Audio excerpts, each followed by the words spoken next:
अभी क्लियर है वॉइस? जल्दी से बता दो फटाफट। Hello hello hello hello. अभी वॉइस क्लियर हो गई कि होगी भाई। चलो ठीक है, स्टार्ट करते हैं फटाफट। चलिए, तो एक बार फिर से सबको भैया गुड मॉर्निंग। सबको मेरी तरफ से राधे राधे।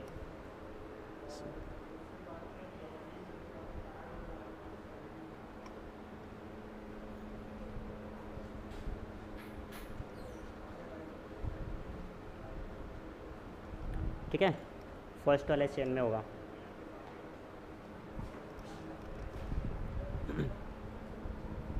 हाँ जी, तो आज हम आपको मैंने ऑलरेडी बता दिया था, लेकिन वॉइस नहीं आ रही। तो आज के क्लास में हम पढ़ने वाले लिनक्स क्या होता है, एंड्रॉयड क्या है, आईओएस क्या है, विंडोज़ क्या है। कल की क्लास में हमने डिस्कस कर लिया है। इन शॉर्ट मैं आपको बता दूंगा भाई वापस से कि क्या चीज़ें हैं ये सारी चीज़ें। ठीक है, और माउस की प्रॉपर्टी कैसे बदल सकते हैं, डेस्कटॉप की प्रॉपर्टीज़ कैसे हम चेंज कर सकते हैं, कैसे वॉलपेपर बदलेंगे, कैसे थीम बदलेंगे, कैसे एक फ़ोल्डर बनाते हैं। बेहद ही आसान सा टॉपिक तो है, बट बहुत ही ज़्यादा कन्फ्यूज़न होता है ना।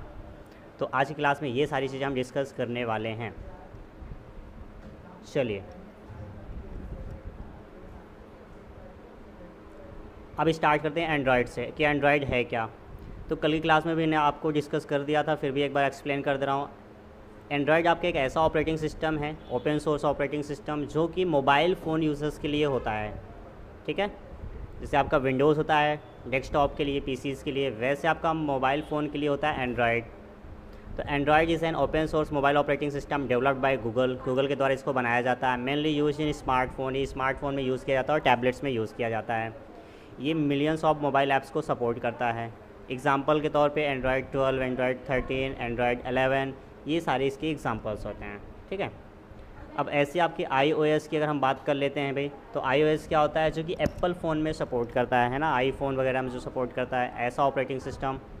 तो iOS is a mobile operating system developed by Apple. Apple company के द्वारा इसको बनाया जाता है।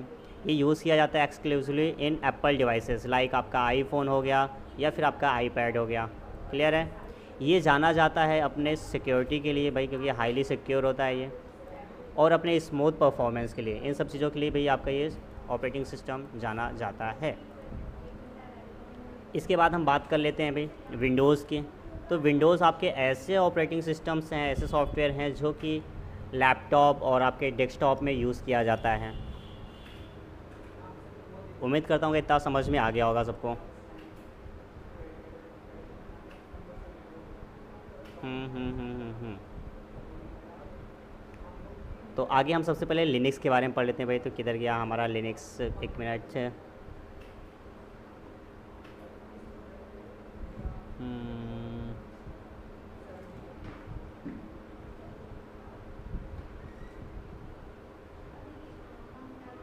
चलिए, ये रहा लिनक्स।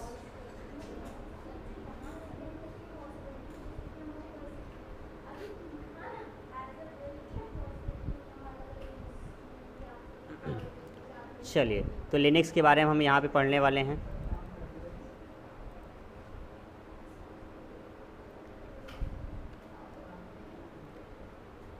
लिनक्स आपका एक ओपन सोर्स सॉफ्टवेयर होता है भाई, जिसको बनाया गया था लाइनस टॉरवॉल्ड्स के द्वारा। ठीक है, तो इसके इंट्रोडक्शन में आइए हम यही सारे पॉइंट्स जानेंगे भाई। तो कर्नल रिलीज़, पहला कर्नल कब रिलीज़ किया गया था? The first Linux kernel was created by Linus Torvalds in 1991। 1991 के दौर पे भाई लाइनस टॉरवॉल्ड्स नामक कंप्यूटर इंजीनियर ने भाई लिनक्स को क्रिएट किया था। और इसको क्रिएट करने के पीछे बहुत लंबी कहानी है, एक छोटी सी मोटिवेशनल कहानी है। अगर आप लोग कहो तो भाई मैं सुना देता हूँ थोड़ा सा, इन शॉर्ट चलो बता देता हूँ। अच्छा, देखिए भाई, जिस समय पे लाइनस टॉरवॉल्ड्स पढ़ाई कर रहे थे, काम कर रहे थे, तो उनको एक प्रोजेक्ट मिला हुआ था, जिस प्रोजेक्ट पे वो काम कर रहे थे। और उस समय पे यूनिक्स नामक ऑपरेटिंग सिस्टम हुआ करता था, जो कि एक प्रोप्राइटरी सॉफ्टवेयर है, एक क्लोज्ड सोर्स सॉफ्टवेयर है। पहले तो वो पेड है, और दूसरा उसके अंदर काफ़ी सारी लिमिटेशंस थी। तो वो इतनी सारी लिमिटेशंस के साथ काम कर रहे थे, और वो एक दिन एकदम से फ्रस्ट्रेट हो जाते हैं। और जैसे वो फ्रस्ट्रेट हो जाते हैं, तो वो सोचते हैं कि क्यों ना भाई हम एक ऐसा सॉफ्टवेयर क्रिएट करें जो कि फ्री हो, पहले तो ओपन सोर्स हो, सबके लिए हो, और जिस पे कोई लिमिटेशन ना हो, है ना। तो इसी चीज़ को, इसी सोच को वो एकदम आगे लेके चलते हैं, और इस चीज़ पे वो काम करना स्टार्ट कर देते हैं। जब वो इस चीज़ पे काम करना स्टार्ट करते हैं, तो बाकी भी रिसर्चर, साइंटिस्ट जो हैं, वो उनको देखते हैं। जब देखते हैं कि भाई सामने वाला बंदा कुछ अच्छा करने की कोशिश कर रहा है, तो इनके साथ वो लोग आते हैं, कोलैब करते हैं, कोलैब करने के बाद मिल करके एक नया सॉफ्टवेयर क्रिएट करते हैं जिसका नामकरण किया जाता है लिनक्स। तो यही थी छोटी सी कहानी, और इस लिनक्स को बनाने के पीछे इंस्पिरेशन मिलता है इनको यूनिक्स से। क्लियर है ना? तो ये था भाई छोटा सा कहानी लाइनस टॉरवॉल्ड्स के बारे में। आज के टाइम पे हम सब क्या, अगर थोड़ा सा भी फ्रस्ट्रेट होते हैं तो अपनी पढ़ाई लिखाई बंद करके एकदम से घूमने टहलने निकल जाते हैं, लेकिन सीखिए लाइनस टॉरवॉल्ड्स से। क्लियर है? चलिए, वॉइस क्लियर है? देवांश क्लियर है वॉइस? ठीक,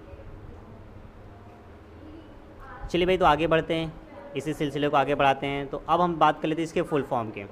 तो लिनक्स का एक फुल फॉर्म बनाया गया था, जो कि बनाया गया था विंडोज़ के एक्सपी वर्जन का मजाक बनाने के लिए, है ना। तो इसका फुल फॉर्म है lovable intellect not using XP, क्योंकि भाई ये कहा जाता था कि जो लिनक्स है वो विंडोज़ एक्सपी वर्जन का अल्टरनेट था, है ना, कि आप विंडोज़ का एक्सपी वर्जन ना यूज़ करके लिनक्स का भी यूज़ कर सकते हैं। तो इसी वजह से इसका एक फुल फॉर्म बनाया गया था जिसमें फ़न किया जाता है आपके विंडोज़ एक्सपी वर्जन का। अगले पॉइंट की तरफ चलते हैं, पोर्टेबिलिटी की। तो Linux can work on different types of devices, ये तरह तरह के डिवाइसेस के साथ काम कर सकता है भाई, इस वजह से ये पोर्टेबल होता है। फिर अगला पॉइंट है ओपन सोर्स। ओपन सोर्स का मतलब होता है कि फ्री है, जिसका यूज़ करने के लिए कोई पैसे देने की ज़रूरत नहीं है। तो ये भी आपका फ्री होता है, फ्री फ्री फ्री, तो इसको यूज़ करने के लिए कोई पैसे देने की ज़रूरत नहीं है। तो Linux is open source, Linux is free to use and its code is available. इसका कोड जो है, सोर्स कोड जो है वो फ्रीली मिल जाता है, आप उसका कॉपी करके एक नया सॉफ्टवेयर भी डिज़ाइन कर सकते हैं, कुछ मॉडिफिकेशन करना हो तो आप कर भी सकते हैं। तो ओपन सोर्स यही होता है। पिछली क्लास में मैंने आपको ओपन सोर्स और क्लोज सोर्स के बारे में कई सारे पॉइंट्स बता रखे हैं भाई, चैप्टर नंबर 1 में। तो जिनको और अच्छे से जानना है तो जा करके पुराने वीडियोज़ को आप देखें, तो फिर आपको पता चल जाएगा। चलिए, अगला पॉइंट आपका है मल्टी यूज़र। लिनक्स आपका एक मल्टी यूज़र ऑपरेटिंग सिस्टम है। इसका मतलब यही है कि मल्टीपल यूज़र्स को एट अ टाइम सपोर्ट कर सकता है इस सिस्टम को, ठीक है। तो multiple user can use the system at the time, same time, simultaneously, ये कई सारे वर्ड्स होते हैं। कई यूज़र एक ही समय में सिस्टम का उपयोग कर सकते हैं। फिर अगला पॉइंट है सिक्योरिटी। लिनक्स क्या करता है भाई, ये ऑफ़र करता है आपको password protection and data encryption. अगर आपके सिस्टम को भाई पासवर्ड प्रोटेक्शन और डेटा इनक्रिप्शन मिल रहा है तो मतलब कि सिक्योरिटी मिल रही है, तो लिनक्स में ये चीज़ें आपको प्रोवाइड की जाती हैं। मल्टी प्रोग्रामिंग, इसका मतलब ये है कि आप मल्टीपल प्रोग्राम्स को या फिर मल्टीपल एप्लीकेशंस को एक समय पे चला सकते हैं। तो कई एप्लीकेशन एक साथ चलाए जा सकते हैं लिनक्स पे। अगर इसके हम पॉपुलर डिस्ट्रीब्यूशंस की बात करें, डिस्ट्रीब्यूशन इन द सेंस कि एक तरीके से आप ये समझ सकते हैं जैसे विंडोज़ में कई सारे वर्जन होते हैं, तो वैसे लिनक्स में भी कई सारे डिस्ट्रीब्यूशन हैं। डिस्ट्रीब्यूशन इन द सेंस कि आप वर्जन बोल सकते हैं। तो इसके एग्जांपल हैं भाई, उबंटू हो गया, रेड हैट हो गया, ओरेकल हो गया, फेडोरा हो गया, सेंट ओएस हो गया। ये तरह तरह के इसके भाई डिस्ट्रीब्यूशंस हैं पॉपुलर, तो इनके आप नाम ज़रूर याद रखिएगा। हो सकता है कि आपकी एग्ज़ाम में इसमें से क्वेश्चन आ जाए, तो दिस इज़ इम्पॉर्टेंट, ठीक। तो इससे आप ज़रूर याद कर लीजिएगा भाई। चलिए, अगली फीचर्स की तरफ चलते हैं, लिनक्स के फीचर्स। तो फीचर्स ऑफ लिनक्स, अगर लिनक्स के फीचर्स की हम बात करें तो क्या क्या फीचर्स हैं। तो सबसे पहला पॉइंट है इंस्पायर्ड बाय यूनिक्स। मैंने ऑलरेडी आपको जब स्टोरी सुनाई थी उसमें बताया था कि इसको बनाने के पीछे इंस्पिरेशन मिलता है यूनिक्स से। क्लियर है? चलिए, तो based on Unix operating system, ये लिनक्स आपका जो है यूनिक्स ऑपरेटिंग सिस्टम पे आधारित है, उस पर बेस्ड है। अगला पॉइंट है कोलैबोरेटिव डेवलपमेंट। इसको बनाने के लिए दुनिया भर के प्रोग्रामर्स, साइंटिस्ट ने एक साथ जुट करके मिल करके इसको बनाया, तो दुनिया भर के प्रोग्रामर्स द्वारा विकसित, तो developed by programmers around the world, ठीक है, कोलैब करके बनाया गया था। फ्री एंड ओपन है, मुफ्त है भाई, कोई चार्ज नहीं लगता इसको यूज़ करने के लिए, तो कोई भी व्यक्ति है इसको यूज़ कर सकता है, मॉडिफाई कर सकता है, डिस्ट्रीब्यूट कर सकता है, ठीक है। वर्साटिलिटी की बात करें हम तो यहाँ पे बहुउपयोगी है, मतलब कि कई सारे कंप्यूटर्स पे काम कर सकता है। तो can run on computer, servers, mobiles etcetera, ठीक है, ये जगह जगह सपोर्ट किया जा सकता है भाई, तरह तरह के डिवाइसेस पे यूज़ किया जा सकता है। वैरायटी की अगर हम बात करें तो विविधता, इसका मतलब यही, इसके कई सारे डिस्ट्रीब्यूशंस अवेलेबल हैं, आप अपने नीड के अकॉर्डिंग आप अपने नीड के अकॉर्डिंग जैसे ज़रूरत हो उस प्रकार के डिस्ट्रीब्यूशन का आप यूज़ कर सकते हैं। तो अलग अलग ज़रूरतों के लिए कई संस्करण उपलब्ध हैं, मतलब डिस्ट्रीब्यूशंस उपलब्ध हैं। ओके, यूज़र फ्रेंडली, भाई कहा जाता है कि ये यूज़र फ्रेंडली होता है क्योंकि इजी टू यूज़ है और पावरफुल है, शक्तिशाली भी है और यूज़ करने में आसान भी है, उपयोग में आसान भी है। तो ये थे कई सारे फीचर्स जो कि आपके लिनक्स के बारे में थे। उम्मीद करता हूँ यहाँ तक की कहानी सबको क्लियर हो चुकी होगी। इसके बाद अगर हम बात कर लेते हैं इसके एडवांटेजेस के फ़ायदे क्या हैं भाई, क्यों ज़रूरी है कि आप लिनक्स यूज़ करें। तो जैसे पहला पॉइंट ही आपको मिल जाता है ओपन सोर्स। ऑलरेडी मैंने बता रखा है जब कोई भी चीज़ ओपन सोर्स होती है तो मतलब उसको यूज़ करने के लिए कोई पैसे देने की ज़रूरत नहीं है, तो मुफ्त में उपलब्ध है इसके भैया क्या सोर्स कोड। तो कोड मुफ्त में उपलब्ध है जिससे नवाचार को बढ़ावा मिलता है। नवाचार मतलब कि भाई नए नए इनोवेशंस आप कर सकते हैं, नई नई चीज़ें क्रिएट कर सकते हैं। स्टेबिलिटी एंड रिलायबिलिटी सॉरी, एक मिनट पानी पी लेते हैं भाई।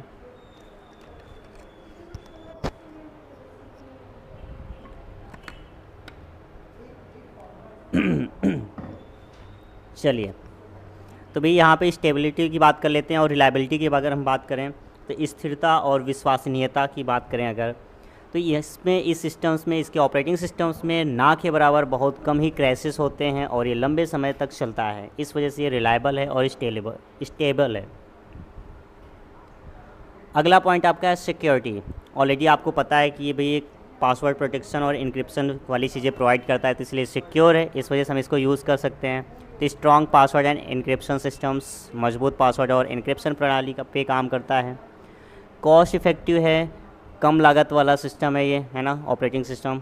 तो फ्री टू यूज़ है, जब पैसे ही नहीं लगने हैं तो भैया कहाँ से इसमें पैसे लगेंगे, तो आपका पैसा कम से कम आएगा, कोई लाइसेंसिंग फ़ीस की ज़रूरत नहीं पड़ती है। उपयोग के लिए पूरी तरह से मुफ्त है, कोई लाइसेंस शुल्क नहीं लगता है। कस्टमाइजेबल है, आप अपने कंप्यूटर्स या फिर यूज़र अपने नीड के अकॉर्डिंग इसको मॉडिफाई कर सकता है, अपने ज़रूरत के अनुसार बदलाव किए जा सकते हैं। अगला पॉइंट है performance. Runs well even on older hardware, ये पुराने हार्डवेयर्स पे भी अच्छे तरीके से वर्क करता है। कम्युनिटी सपोर्ट, यहाँ पे आपको एक कम्युनिटी सपोर्ट मिल जाता है, a large online community for help and tutorial. अगर आपको इन फ्यूचर कभी कोई दिक्कत आती है, कोई समस्या आती है, कोई भी प्रॉब्लम आती है, तो उसके लिए यहाँ पे एक कम्युनिटी वर्क कर रही होती है जो कि आपको हर समय सपोर्ट प्रोवाइड करती है। कॉम्पैक्टिबिलिटी की अगर हम बात करते हैं भाई, तो ये वाइड रेंज के हार्डवेयर के साथ सपोर्ट कर सकता है, उसके साथ काम कर सकता है। अपडेट और अपग्रेड्स की अगर हम बात कर लेते हैं तो भाई यहाँ पे टाइम टू टाइम अपडेट्स आते रहते हैं, अपग्रेड्स आते रहते हैं। इससे ये होता है कि नए नए फीचर्स को आपको यूज़ करने को मिल जाते हैं। अगर सिक्योरिटी वाली चीज़ों में कोई प्रॉब्लम है तो वो भी आपको कहीं ना कहीं फिक्स कर दिए जाते हैं, उस प्रॉब्लम को दूर कर दिया जाता है। ठीक, लॉन्ग टर्म सपोर्ट की अगर बात किया जाए भाई, तो इसके कई सारे जो वर्जन्स होते हैं वो आपको एक लॉन्ग टर्म सपोर्ट प्रोवाइड करते हैं, जिसको LTS भी बोला जाता है इन शॉर्ट। तो LTS का फुल फॉर्म है लॉन्ग टर्म सपोर्ट।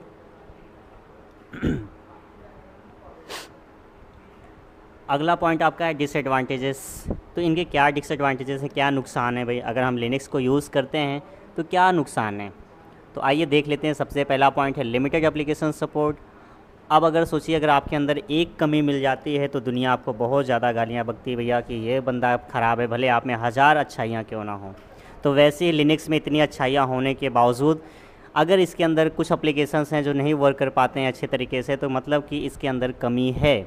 तो some Windows application do not work on Linux. कुछ विंडोज़ के जो एप्लीकेशंस होते हैं वो लिनक्स पे काम नहीं करते हैं, तो ये इसके अंदर एक कमी आ गई है। ड्राइवर इशू, कई सारे ड्राइवर्स जो होते हैं भाई कंपैटिबल नहीं होते हैं, सभी हार्डवेयर के लिए लिनक्स ड्राइवर उपलब्ध नहीं होते हैं। समझ में आया। फिर अगला पॉइंट आपका है लेस इंट्यूटिव इंटरफेस। अब ये लेस का मतलब होता है कम, इंट्यूटिव का मतलब होता है यूज़र फ्रेंडली। तो इसका जो इंटरफेस होता है वो बिगनर्स के लिए उतना ज़्यादा यूज़र फ्रेंडली नहीं होता है, ईजी टू यूज़ नहीं होता है। ठीक है, तो शुरुआती यूज़र्स के लिए उपयोग करना कठिन हो सकता है एज़ कम्पेयर टू विंडोज़, अगर विंडोज़ से कंपेयर किया जाए तब। ठीक है, फिर फोर्थ पॉइंट है लिमिटेड वेंडर सपोर्ट। कुछ सॉफ्टवेयर कंपनियां लिनक्स को सपोर्ट नहीं करती हैं, तो इस वजह से ये भी एक कमी है। Some software companies don't support या फिर do not support Linux. Fragmentation की अगर बात कर लेते हैं तो भाई इसमें विखंडन, टू मेनी डिस्ट्रीब्यूशंस में कंफ्यूज यूज़र्स, इतने सारे इसके डिस्ट्रीब्यूशंस अवेलेबल हैं कि नया यूज़र कंफ्यूज हो सकता है कि भाई किस डिस्ट्रीब्यूशन का वो यूज़ करे जो उसके लिए आसान हो। तो ये भी कहीं ना कहीं एक कमी है। क्लियर है? तो भाई ये थे इसके नुकसान और फ़ायदे। अब आगे हम बात करेंगे इसके स्ट्रक्चर के बारे में कि लिनक्स का क्या स्ट्रक्चर होता है, कैसे ये काम करता है। तो सबसे पहला पॉइंट है कर्नल। कर्नल क्या होता है, इन शॉर्ट में बोला जाता है, ये कोर पार्ट माना जाता है ऑपरेटिंग सिस्टम का। तो लिनक्स का ये कोर पार्ट होता है भाई, है ना, कोर पार्ट ऑफ ओएस। क्या काम करता है, ये हार्डवेयर और सॉफ्टवेयर या फिर सिस्टम रिसोर्सेज को मैनेज करने का काम करता है। ठीक है। ऑपरेटिंग सिस्टम का मुख्य हिस्सा जो हार्डवेयर और संसाधनों को नियंत्रित करता है ये होता है आपका kernel. Kernel means core part of the OS. अगर हम बात करें शेल की, शेल क्या है, interface for users to execute command. एक तरीके से शेल क्या करता है, एक इंटरफेस प्रोवाइड करता है जहाँ पे यूज़र्स जा करके अगर सॉफ्टवेयर से इंटरेक्ट करना चाहते हैं तो कमांड टाइप करके वहाँ से इंटरेक्ट कर सकते हैं, कम्युनिकेट कर सकते हैं। सिस्टम से बातचीत करने का माध्यम है आपका शेल। सिस्टम टूल्स, फाइलें और प्रोसेस और अन्य कार्यों को प्रबंधित करने के लिए उपयोगी प्रोग्राम, कुछ ऐसे प्रोग्राम जो कि हेल्प करते हैं फाइल्स को मैनेज करने के लिए या फिर प्रोसेस को एग्जीक्यूट करने के लिए, इसे बोला जाता है सिस्टम टूल्स, है ना। जैसे आपके फ़ोन में कई सारे टूल्स अवेलेबल होते हैं, तो उसी प्रकार से यहाँ पे लिनक्स के स्ट्रक्चर में भी सारी चीज़ें आती हैं। सिस्टम लाइब्रेरीज़ की बात किया जाए तो सिस्टम लाइब्रेरीज़ क्या होती हैं भाई, तो reusable code for task like file handling and networking. File handling और नेटवर्किंग जैसे कार्यों के लिए उपयोगी पूर्व लिखित कोड, पहले से लिखाए कोड्स होते हैं जिनका यूज़ करके आप फाइल हैंडलिंग और नेटवर्किंग वाले काम कर सकते हैं। ठीक। इसके बाद हम बात कर लेते हैं डेवलपमेंट टूल का। तो डेवलपमेंट टूल क्या होता है भाई, तो कुछ ऐसे टूल्स होते हैं जिनका आप यूज़ करके कुछ क्रिएशन का काम कर सकते हैं, कंपाइलिंग का काम कर सकते हैं या फिर डीबगिंग का काम कर सकते हैं, है ना। तो यहाँ पे देख सकते हैं tools to create, compile and debug software. या तो आप यहाँ पे टूल्स का यूज़ करके कुछ ना कुछ नया कोडिंग क्रिएट कर सकते हैं, कोडिंग प्रोग्रामिंग कर सकते हैं, कोडिंग्स को कंपाइल कर सकते हैं, डीबग कर सकते हैं। डिबगिंग होता है आपका, क्या होता है डिबगिंग, डीबग करने का मतलब होता है कि एरर्स को रिमूव करना।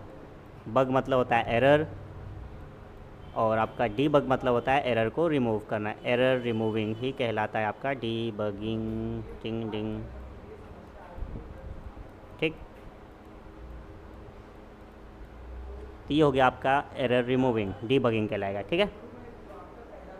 फिर अगला पॉइंट आपका है एंड यूज़र टूल। तो एंड यूज़र टूल क्या होता है, application like browsers, media player etcetera for everyday use, इसे कहा जाता है एंड यूज़र टूल। दैनिक उपयोग के लिए ब्राउज़र, मीडिया प्लेयर आदि जैसे एप्लीकेशन, इनको हम बोलते हैं एंड यूज़र टूल, जिसका हम यूज़र्स इस्तेमाल करके अपने आम जीवन को, दैनिक जीवन को बेहद आसान और एकदम से मनोरंजित बना लेते हैं, है ना।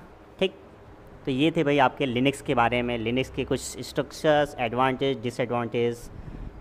तो उम्मीद करता हूँ लिनक्स आप सबको क्लियर हो चुका होगा भाई।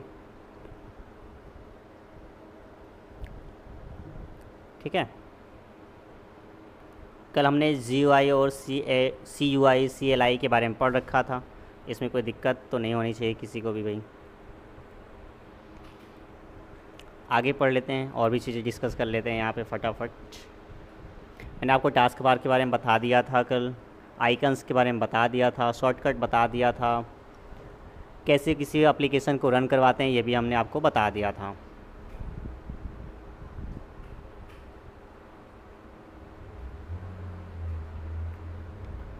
क्लियर है?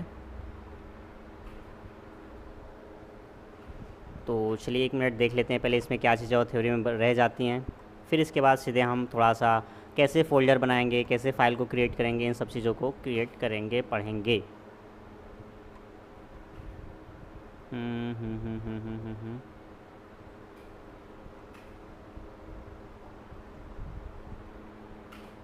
एक मिनट रुक जाओ भाई।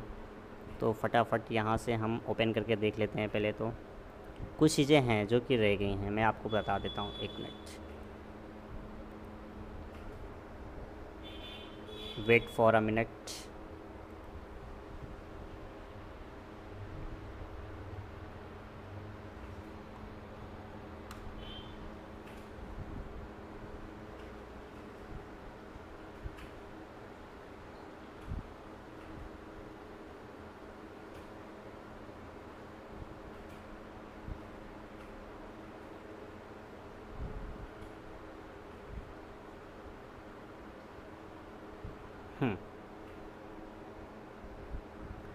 तो आइए भाई यहाँ पे हम इन सारी चीज़ों को भी डिस्कस कर लेते हैं।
क्योंकि भाई इसको हम प्रिंट कर लेते हैं तभी सही रहेगा, ऐसे मज़ा नहीं आ रहा।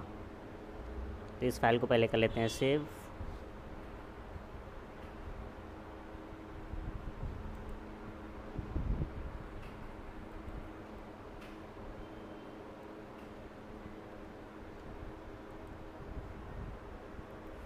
और इसे करेंगे बंद।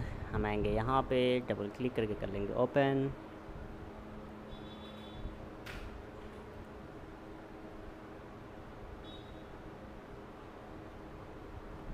ठीक, अब फटाफट ओपन करते हैं और पहुँचते हैं शेड्यूलिंग तक।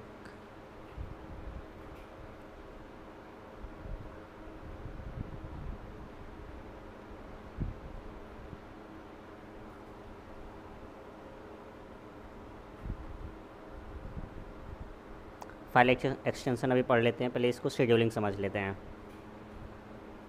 चलिए, तो भाई शेड्यूलिंग इन ऑपरेटिंग सिस्टम ये क्या होता है, इसको थोड़ा सा जान लेते हैं। वैसे सिलेबस में तो नहीं है, लेकिन कि कई बार क्या होता है कि एग्ज़ाम में क्वेश्चंस पूछ लेता है कुछ इसके, तो आइए थोड़ा सा जान लेते हैं। ये समझ लीजिए कि आपको बोनस पॉइंट में कुछ एक्स्ट्रा पढ़ने को मिलने वाला है ना। तो चलो भाई, शेड्यूलिंग की अगर बात करें तो शेड्यूलिंग इन ऑपरेटिंग सिस्टम क्या होता है। तो in an OS scheduling is like a teacher managing students turns. तो अगर सिंपल वर्ड में बोला जाए तो जैसे कि क्लास में आपको देखो टीचर्स जब क्वेश्चन पूछते हैं तो बारी बारी से सभी से पूछते हैं, और जब सभी से पूछते हैं तो हर एक को एक लिमिटेड टाइम मिलता है कि इतने समय में ही आपको जो है जवाब देने हैं। तो कुछ वैसा ही हमारे सीपीयू में भी होता है। जब हम कोई भी टास्क एग्जीक्यूट करवा रहे होते हैं, कोई भी प्रोसेसिंग चल रही होती है, तो वहाँ पे भी कुछ ऐसा ही होता है कि एक लिमिटेड टाइम मिलता है उस टास्क को एग्जीक्यूट होने के लिए। इसी को बोला जाता है शेड्यूलिंग। क्लियर है। तो वही चीज़ यहाँ पे देखो लिखा गया है, scheduling is like a teacher managing students turns, it decides which process will run, कौन सा प्रोसेस रन होगा, मतलब कौन सा टास्क एग्जीक्यूट होगा, व्हेन और कब एग्जीक्यूट होगा, एंड फॉर हाउ लॉन्ग और कितने समय के लिए वो एग्जीक्यूट होगा। इन हिंदी ऑपरेटिंग सिस्टम में शेड्यूलिंग वैसी होती है जैसे एक शिक्षक छात्रों को बारी बारी से उत्तर देने का मौका देते हैं। यह तय करता है कि कौन सा प्रोसेस कब और कितनी देर तक चलेगा। सिंपल से वर्ड में इसी को बोला जाता है शेड्यूलिंग। क्लियर है। उम्मीद करता हूँ भैया समझ में आ गया होगा, बेसिक सा डिफिनेशन था। अब टाइप्स ऑफ शेड्यूलिंग की अगर हम बात कर लेते हैं तो इसके बेसिकली मेनली 3 टाइप्स होते हैं। पहला आपका है सीपीयू शेड्यूलिंग।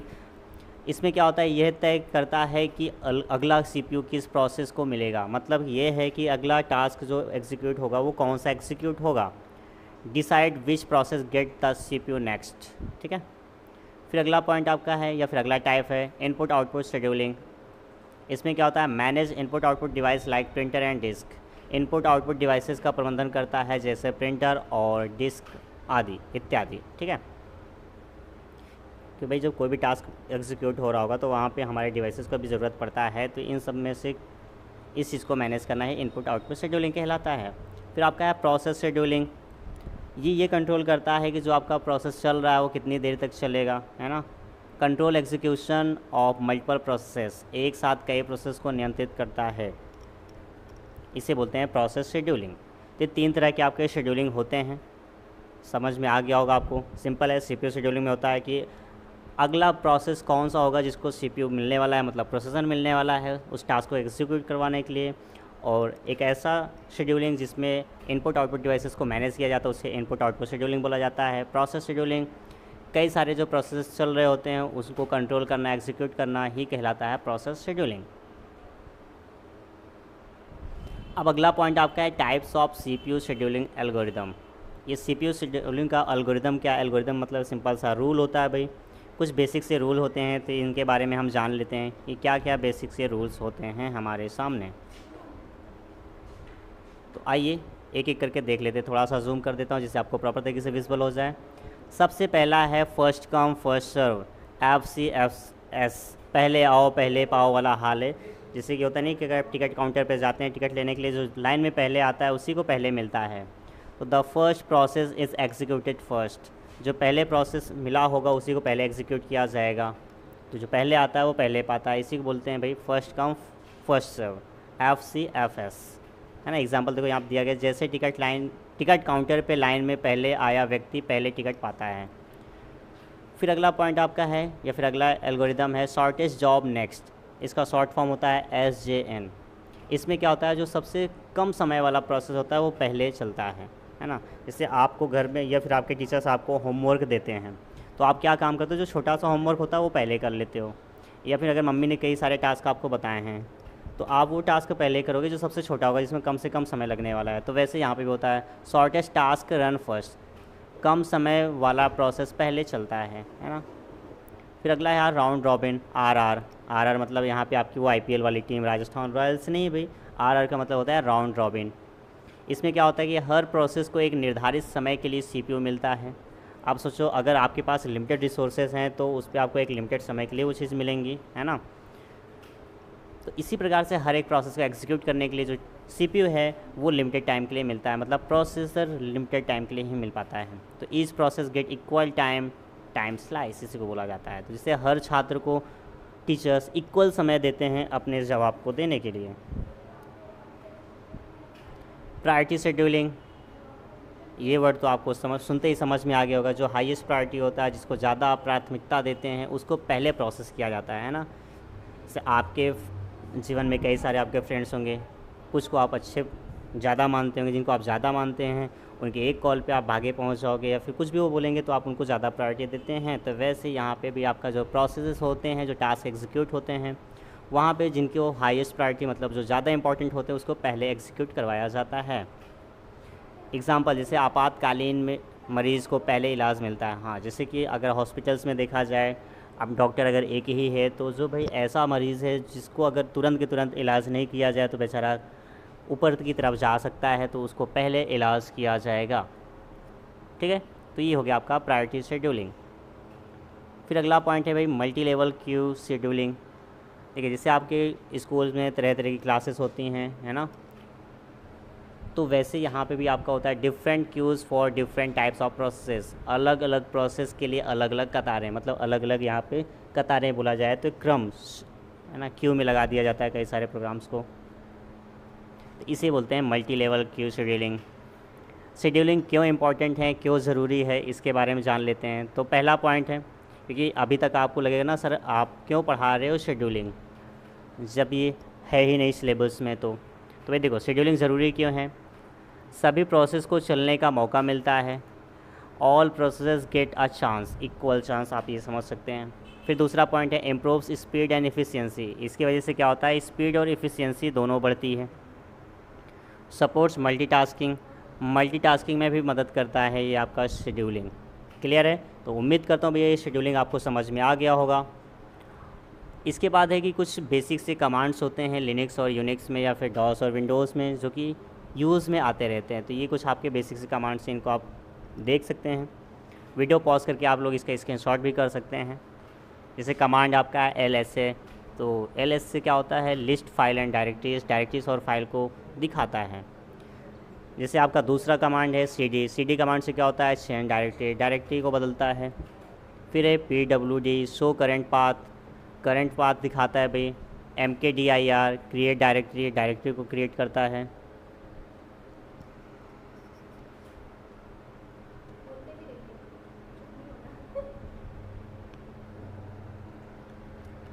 ठीक है भाई, सभी को समझ में आया? तो ये कुछ आपके बेसिक से कमांड है, उनका डिस्क्रिप्शन दिखा हुआ है।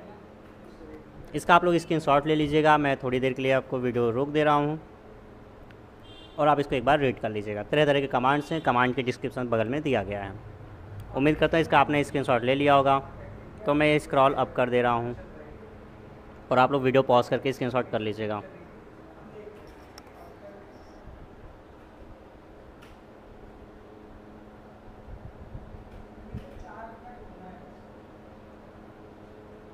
ऐसी डॉस और डॉस और MS डॉस के कुछ कमांड्स हैं, इनको भी आप देख लीजिए।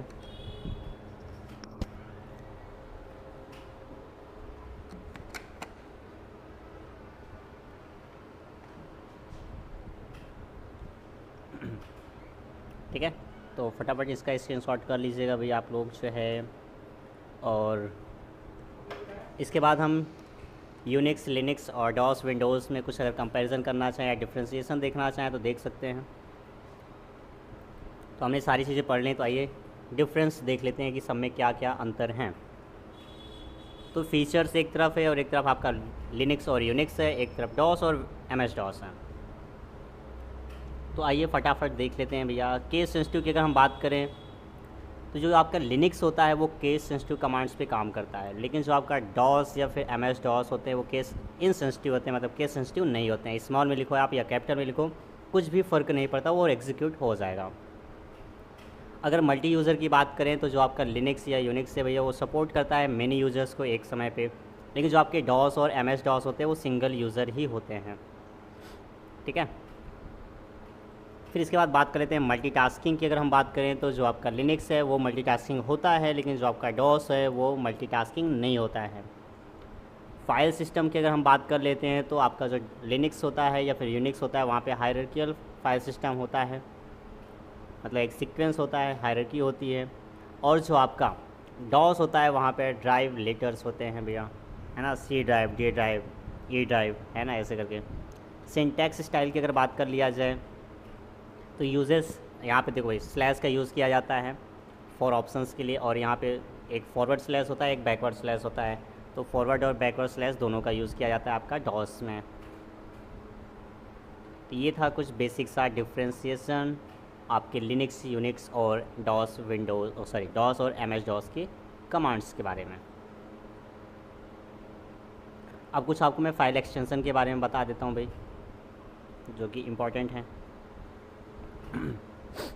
तो टाइप्स ऑफ फाइल एक्सटेंशन की अगर हम बात कर लेते हैं यहाँ पे, तो आप देख सकते हैं एक तरफ यहाँ पे फाइल लिखा हुआ है, दूसरी तरफ एक्सटेंशन लिखा हुआ है, तीसरी तरफ एग्जांपल दिया गया है। जैसे फॉर एग्जांपल अगर कोई टेक्स्ट फाइल है तो उसका एक्सटेंशन क्या होता है, .txt। एग्जांपल जैसे notes.txt। अगर कोई वर्ड डॉक्यूमेंट की फ़ाइल है तो वहाँ पे क्या होगा, उसका एक्सटेंशन .docx। एग्जाम्पल के तौर पे आपका हो गया resume.docs, डॉक्स जिसको आप लोग बोलते हैं, है ना, डॉक्यूमेंट फाइल जो होती है। कोई इमेज फाइल होगी तो उसका एक्सटेंशन होगा .jpg या फिर .png या .jpeg। जैसे एग्जांपल हो गया भाई photo.jpg, है ना। अगर कोई वीडियो फाइल है तो उसका एक्सटेंशन क्या होता है, .mp4। एग्जांपल video.mp4 आपका एक ऐसी फाइल।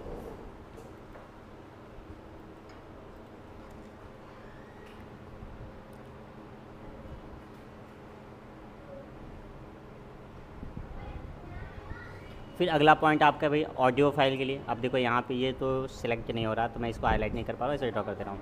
अगला पॉइंट आपका है ऑडियो फाइल के लिए।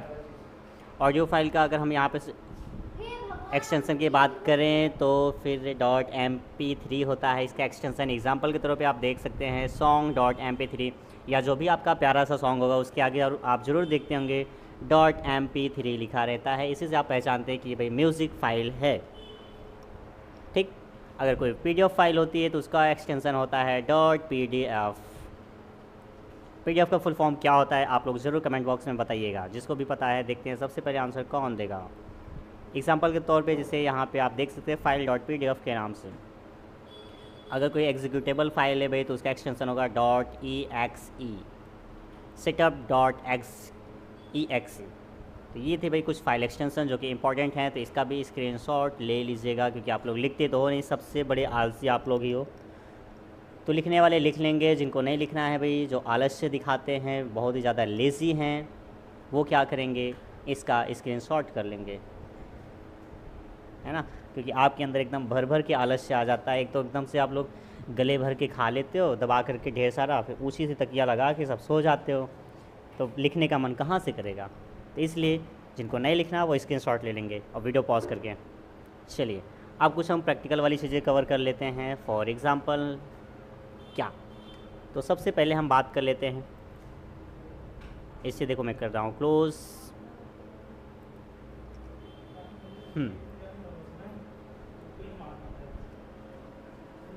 नहीं,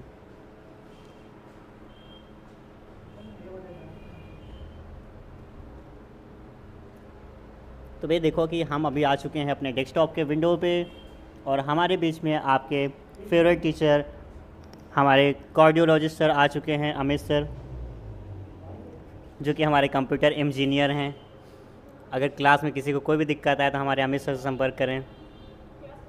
चलिए सर, आप कार्डियोलॉजिस्ट सर हैं, मैंने बच्चों को इन्फॉर्म कर दिया है कि कभी भी कोई कंप्यूटर में समस्या है तो हमारे कार्डियोलॉजिस्ट सर से संपर्क करें।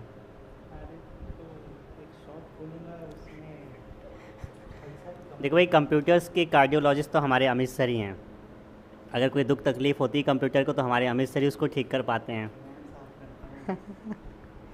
कुछ भी हो भाई, हर प्रॉब्लम का सलूशन है हमारे अमित सर के पास। तो चलिए ठीक है, तो यहाँ पे मैं देखो आपको बता देता हूँ डेस्कटॉप पे अगर आपको थीम बदलना हो तो कैसे बदलोगे, या फिर कोई फ़ोल्डर बनाना तो कैसे बनाओगे, फ़ाइल को फ़ोल्डर के अंदर कैसे रखेंगे, कैसे मूव करवाएंगे, कैसे फ़ोल्डर को रीनेम करते हैं, कैसे डिलीट करते हैं, ये सारी चीज़ें हम यहाँ पे सीखने वाले हैं। तो ध्यान से देखिएगा आप लोग, आंखें खुले रखिएगा, कान भी खुले रखिएगा, नेत्र मत बंद करिएगा। बस करो। ठीक है, तो चलिए भैया, बहुत तीखा है। हाँ, तो आप लोग भी बीच बीच में खाते पीते रहा करो भाई, खाते पीते पढ़ाई होनी चाहिए, खाना पीना रुकना नहीं चाहिए, है ना। और किसी की अगर माँ जी बगल में बैठी होंगी, अगर आपका लाडला या फिर आपकी लाडली देख रही होगी, अगर लिख नहीं रही होगी, लिख नहीं रहा होगा, तो माँ जी प्लीज़ उसको एक थप्पड़ जरूर लगाइएगा। ऐसे लोग क्लास में भी करते हैं, चिल्ला चिल्ला के इनको लिखवाना पड़ता है। थप्पड़ तो खिला के मानूंगा मैं। चलिए सबसे पहले स्टार्ट करते हैं कि अगर हम यहाँ पे अपने डेस्कटॉप का थीम बदलना चाहें तो कैसे बदलेंगे। तो सर यहाँ पे आप करेंगे राइट क्लिक अपने स्क्रीन पे। राइट क्लिक करने के बाद आपको मिल जाता है यहाँ पे पर्सनलाइज का ऑप्शन, यहाँ पे क्लिक करेंगे आप, तो यहाँ पे देखो आपको थीम का ऑप्शन दिख जाएगा, पिक्चर्स दिख जाएंगे, बैकग्राउंड में क्या रखना चाहते हो वो सारी चीज़ दिख जाती हैं, है ना। तो यहाँ से आप जो है ये देखो थीम का ऑप्शन लेफ़्ट साइड में, ये तरह तरह के थीम से दिख रहे हैं। जो भी थीम आप सेलेक्ट कर लेंगे वो थीम यहाँ से अप्लाई हो जाएगा। फॉर एग्ज़ाम्पल अगर मैं इसको सिलेक्ट कर लेता हूँ तो यहाँ पे देखेंगे आपको ये थीम जो है अप्लाई हो चुका है।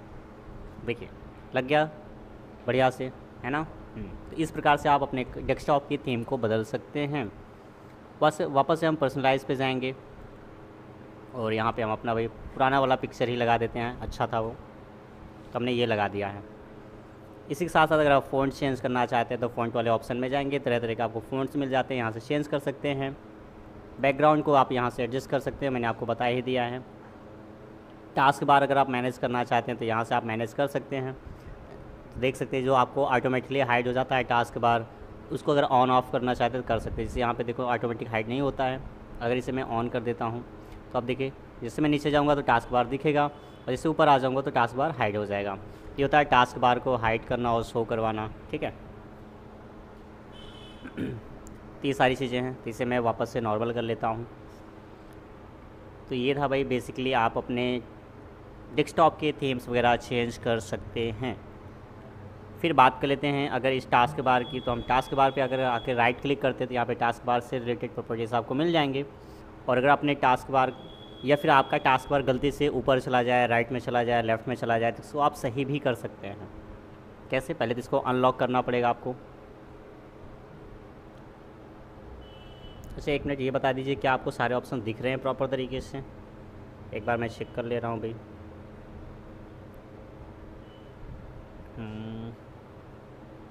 क्वालिटी आप लोग को थोड़ा सा भाई इंक्रीज़ करना पड़ेगा, सारे ऑप्शंस दिख जाएं इसके लिए।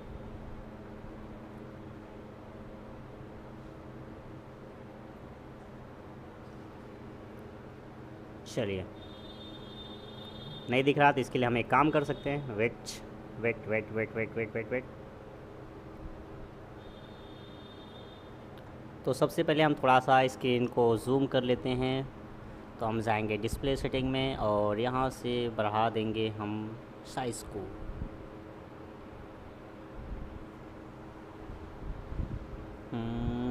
डिस्प्ले,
चलो भाई, क्या अभी आपको स्क्रीन थोड़ी सी बड़ी दिख रही है?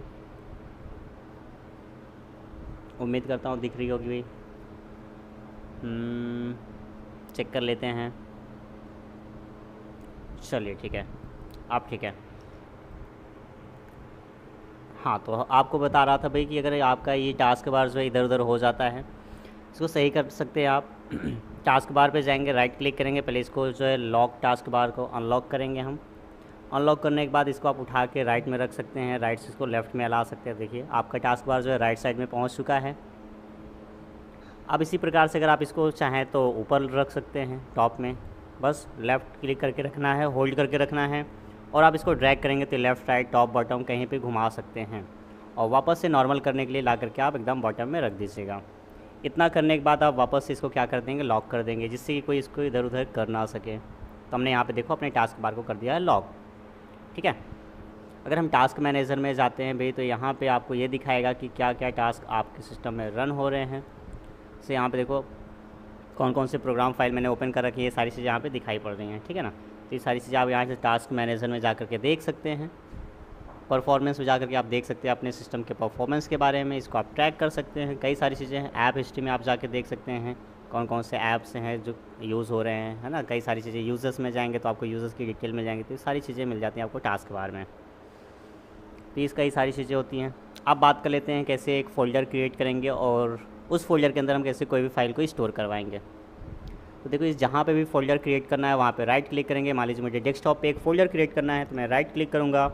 राइट क्लिक करने के बाद आपको ये न्यू का ऑप्शन मिल जाएगा। इस न्यू पे क्लिक करेंगे तो आपको एक फ़ोल्डर का ऑप्शन दिखेगा, इसको सेलेक्ट कर लेना होता है और आपका फ़ोल्डर तुरंत बन के आ जाएगा।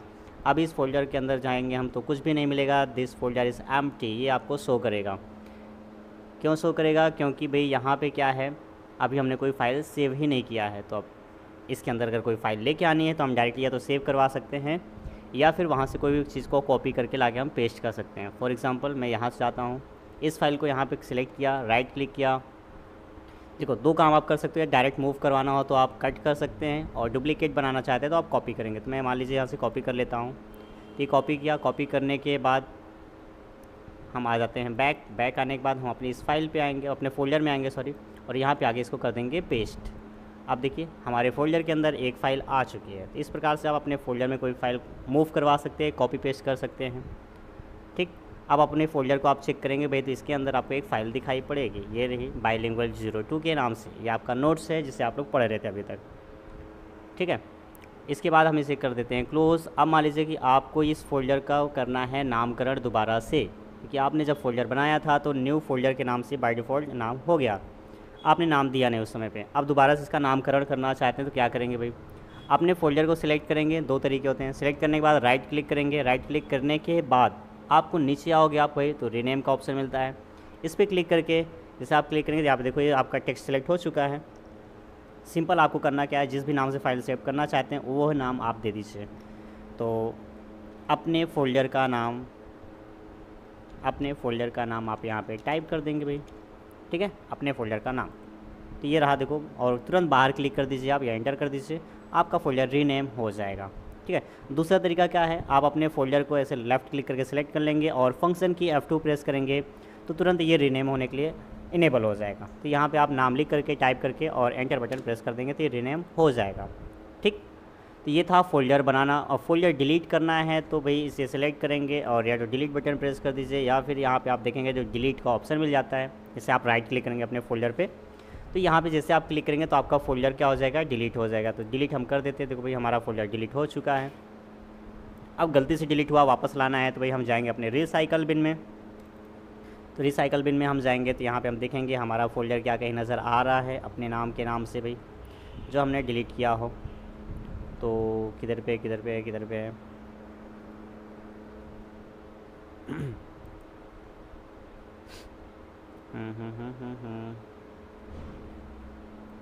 सॉरी, चलिए वापस से हम डबल क्लिक करेंगे, रिसाइकल बिन में जाएंगे भाई, अपना फाइल सर्च कर लेते हैं, अपना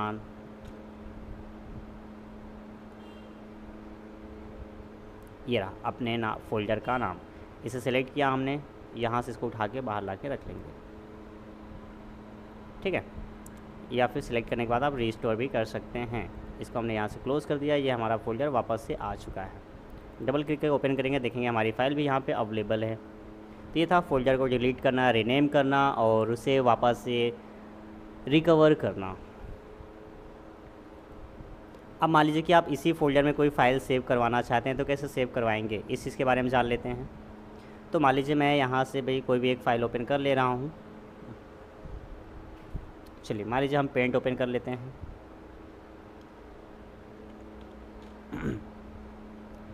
हमने पेंट ओपन किया, ओपन करने के बाद अब यहाँ पे आपके सामने ये पेंट अवेलेबल है। तो इस पेंट पे हम आएंगे, कुछ भी ड्रॉ कर लेते हैं। मान लीजिए हमने यहाँ पे एक स्टार बना लिया है, ये है ना, अभी हमने बना तो लिया है।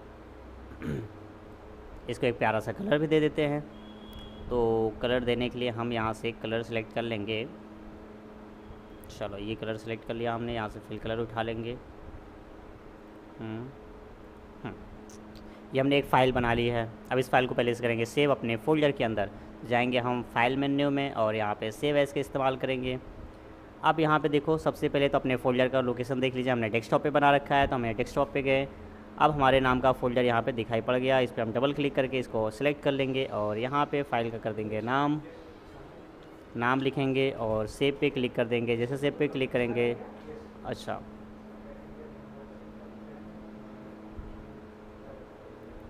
एक मिनट वापस से भाई सेव करते हैं इसे। हम जाएंगे सेव एज़ पे और यहाँ पे नामकरण करेंगे। चलो बाय डिफ़ॉल्ट इसी नाम से सेव कर देते हैं इसको। तो ये फ़ाइल हमारी सेव हो चुकी है। अब इसको हम कर देंगे यहाँ से क्लोज़ करने के बाद हम आएंगे अपने इस फ़ोल्डर को ओपन करेंगे। तो यहाँ पे आप देख सकते हैं अनटाइटल के नाम से जो हमने फ़ाइल बनाई है वो सेव हो चुकी है। डायरेक्टली आप इसको क्लिक करके ओपन कर सकते हैं। ये पूछ रहा है कहाँ पे आप ओपन करना चाहते हैं, पेंट पे ओपन करना चाहते हैं सिलेक्ट कीजिए और इसे आप यहाँ पे ओके कर लीजिएगा, ओपन हो जाएगी। ठीक, तो इस प्रकार से आप अपने फोल्डर के अंदर कोई फाइल स्टोर करवा सकते हैं। ठीक, तो उम्मीद करता हूँ भाई ये चैप्टर आपको अच्छे से क्लियर हो चुका होगा, जिसमें हमने पूरा का पूरा ऑपरेटिंग सिस्टम के बारे में सीखा। स्टार्टिंग किया था हमने सॉफ्टवेयर पढ़ने से, सॉफ्टवेयर के साथ साथ हमने ये जाना कि भाई ऑपरेटिंग सिस्टम सॉफ्टवेयर क्या होते हैं, उनके क्या फ़ायदे हैं, क्या रोल है। तो ये सारी चीज़ें हमने इसमें कवर किया, कितने फंक्शन होते हैं, क्या यूज़ हैं, है ना, ये सारी चीज़ें हमने कवर किया, कितने टाइप्स के होते हैं। और फिर हमने लिनक्स भी पढ़ा, एंड्रॉयड पढ़ा, iOS पढ़ा, विंडोज़ पढ़ा।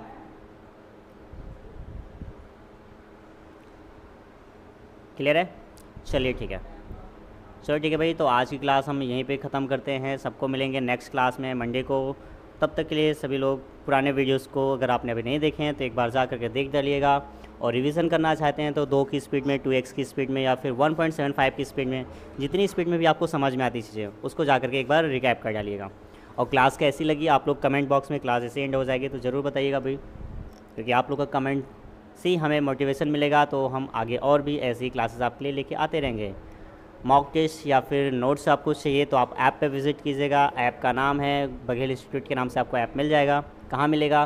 गूगल प्ले स्टोर पे। गूगल प्ले स्टोर पे आप जाइएगा तो वहाँ पे आपको ऐप मिलेगा। ऐप पे जाते ही आप नोट्स, वीडियोस या फिर और भी सारी चीज़ें हैं, मॉक टेस्ट वगैरह हैं, प्रैक्टिस के लिए क्वेश्चंस हैं, ये सारी चीज़ें आपको वहाँ पे मिल जाएंगी। ठीक है, ओके। और ये वीडियोस, सारे के सारे वीडियोस आपको प्लेलिस्ट में मिल जाएंगे। प्लेलिस्ट में आप जिससे जाओगे यूट्यूब चैनल के प्लेलिस्ट पे, iTool नॉकआउट क्लास के नाम से आपको प्लेलिस्ट मिल जाएगी। उस पर क्लिक करने के बाद आपको सारे वीडियोस विजिबल हो जाएंगे।